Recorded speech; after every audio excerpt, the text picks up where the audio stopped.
By their fruits you shall know them. And there's been more red flags in this story than a theme park.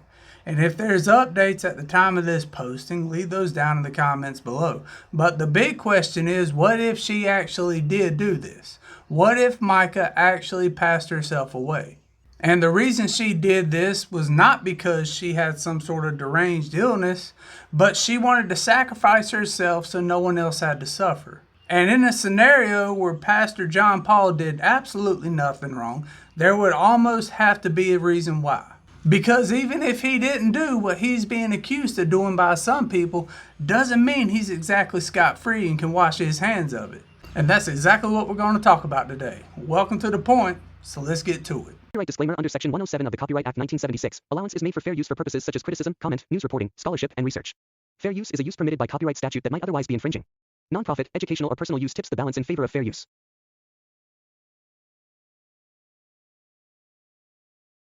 Now, for those of y'all who haven't been following this story, listen to this viral clip right here. Their phone rings. By the way, they do it 300 years now. They just do this. Their phone rings and they just put it up to their ear. What is it? And it's the answer to their miracle. Whatever the results of the test came back. We were so sorry. We got it wrong. You don't have cancer.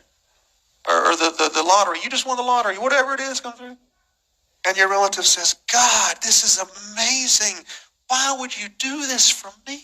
And God says, I love you, but I didn't do this for you. You see, 300 years ago, your great-great-great-great-great-great-great-great-great-great-great-great-grandparents were listening to this tall, charming, humble pastor, and he told them that if they'll give their life to Christ, that God won't just take care of them, he'll take care of the ones that come after them. And so I love you, but I didn't heal you for your sake. I did it because the promise I made to them 300 years ago. That's what I want you to leave here with. Okay, that's amen.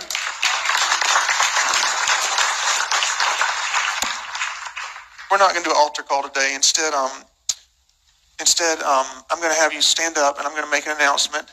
And after the announcement, I'm going to ask that you leave church quietly and don't talk about the announcement here in the building, please, if you can. So y'all can stand to your feet.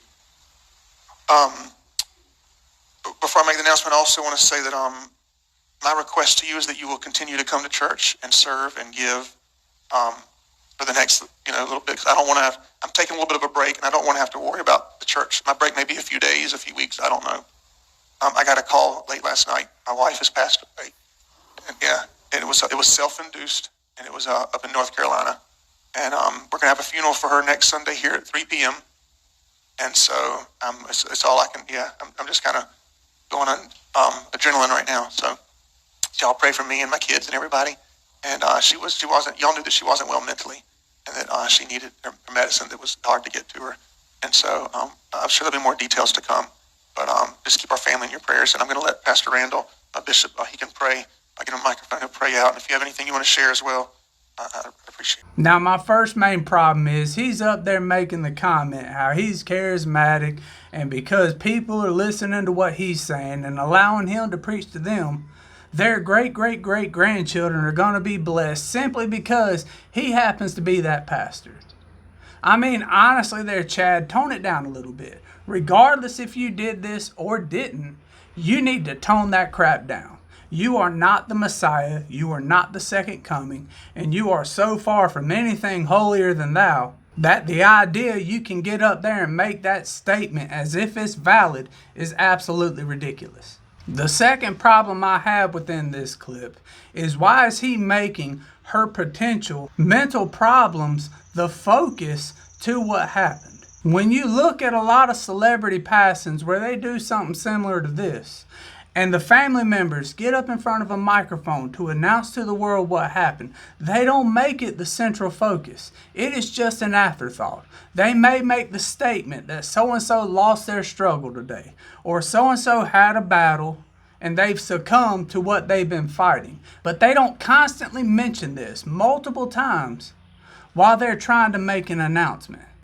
So to get up there and make this speech, but make her potential problems a center focus of what you're trying to say is absolutely in poor taste, in my own opinion. Now, if you see it differently, you can let me know down in the comments below. But another huge red flag within that little clip is, why is he reminding people that she's got up on this stage? We have this recorded. You remember her statements. Well, if what she has said was so well known within your congregation, why do you have to remind those people? Why do you have to make mention right there in front of everybody that this is well documented? You remember the video. You remember her struggle. You remember her getting up here multiple times making these statements.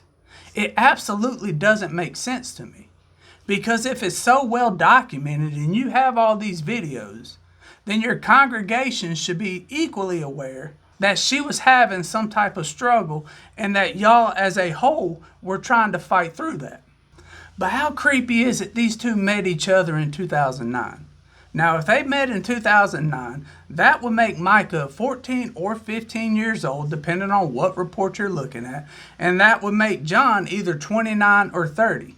But he says in that obituary that in 2009 they met and they were best friends. Now, I don't know what type of guy who is a grown man who will sit there and have a 14-year-old as a best friend. And how that was allowed in that particular church is absolutely blowing my mind. But based off what I was able to find, another huge red flag within this story is it seems as if, and we don't know this for sure right now, but there were reports he was grooming her at a young age. And for an adult male to be grooming a young teenager is absolutely sickening in my own opinion. It shows signs of narcissism. It shows signs that you have some sort of need to control the narrative around your life. You have to control what everybody thinks. You have to control your own perception. And you want to control the individuals within your life. And if you like what I'm doing on this channel, hit that like button and leave a comment down below. Because it was also reported that a young couple who left that church had received multiple phone calls and emails from Pastor John, essentially harassing them about the reason they left his congregation.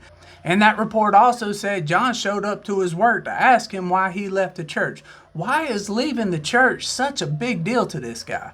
And if he's doing this to members of his congregation, can you imagine, if it's true, what he would do to his spouse if she was trying to leave him? Now, the obituary was written by John, and I'll show it for you right here. But there were some words within that obituary that absolutely set the family on fire. And that part of the obituary is where he references how much his wife thought he was the smartest and the best preacher on the planet, and they would stay up all night, talk for hours, all that kind of nonsense. And he makes it seem as if he wants the world to believe that she thought he was the best thing on earth. But if he was the best thing on earth, then why is it 48 hours before this alleged incident, a protective order was filed against John? And not only was there a protective order filed against John, there were multiple spousal support and maintenance requests filed by her so she could get some sort of money from him while they were separated but not officially divorced yet. Now, it was reported that her tires had been slashed a couple of times, and it was also reported that there were multiple trackers found within her vehicle. But reports have came out refuting the idea that this wound was in the back of her head, and I'll show it for you right here if I can find it in edit. But the big question to ask here is, what if she actually did this? What if she actually made herself pass away, and Pastor John had nothing to do with that actual act? As in, he wasn't physically there, he wasn't the one who pulled the trigger, and nor did he have somebody pull the trigger for him. Does that mean he had absolutely nothing to do with this? Does that mean he's absolutely squeaky clean? Not necessarily when you think about it. Now, there is a notion out there within Christianity that Jesus was sent here to sacrifice himself for the sins of the people so they wouldn't have to suffer in hell. And when you watch some of those videos, you can tell that she is very stressed and highly anxious. Of course, that doesn't mean she actually did this. But her faith in Jesus was a central theme to a lot of those videos she would post. So what if she had said, I'm going to sacrifice myself so no one else has to suffer under his oppression ever again. Is it crazy to say that during their divorce they had an argument and she possibly made the statement that she's going to expose all the wrongdoings that he's done, and his reply to her was, "I've already made this narrative that you had some sort of mental issue and no one's going to believe you whatsoever. I'm the pastor of this church. Everything I do is squeaky clean. I have put myself on the top of every possible scenario and no one will believe you." What if that's the conversation that went down? And she turns around and says after the fact, "The only way I'm going to expose how evil he is if I sacrifice myself." And everybody starts looking into our past as a married couple and his past as a husband and a preacher. Is that out of the realm of possible to say at this point? Because since the time she has passed, there has been story after story making allegations against Pastor John and some of the stuff individuals are saying he did. People are getting on various social media groups on Reddit who claim to have known him and her during the time they were married, and a few of them before they were married, and said they wish they would have stopped what was happening then so she wouldn't be in the situation we find herself in today. And if those allegations are true, if all these stories about Pastor John and the stuff he has done in the past are true, but he is not physically responsible for what happened to Mica, should he be held accountable in the court of public opinion? Of course, everything is an allegation at this point. Nothing has been proven factual. He hasn't been charged with anything whatsoever. But for those of y'all making the case that there's no possible way he was physically there or participated in what caused her to pass away, doesn't mean he had nothing to do with it. Because those allegations that are coming out, dozens, if not hundreds. There's so many I can't tell you. Are absolutely horrific.